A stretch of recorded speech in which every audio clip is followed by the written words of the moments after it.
И поредния призив получих да дам пари на заем пак отново. Значи сигурно по 10 пъти, 15 ми пишат на ден: дай пари на заема. Бе, хора, аз от една година си търся човек за работа.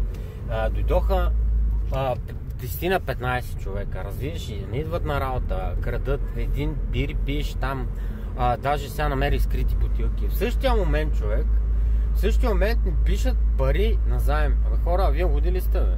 Вие нормални ли сте, бе, човек? Значи работа има, няма кой да работи. И после държавата, тая държава няма да ти го донесе на типсия, бе, човек. Ти трябва да се работи, бе, без да работиш, то как да стане, разбираш? Идва той на работа, ама не идва на работа. То как да стане, човек?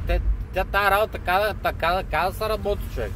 Значи в България Господ да дойде, тая държава няма да се оправи, разбираш ли? Тя няма да се оправи. Господ да слезе тук, този народ не са ли фани, да бъде по-сериозен, да дойде на работа, да спре да краде, да не гледа само ден за ден, да има малко ред и дисциплина в обществото. Няма да се случат нещата. Който ще да дойде да управлява тук в тази държава. Съм се изнервил сега.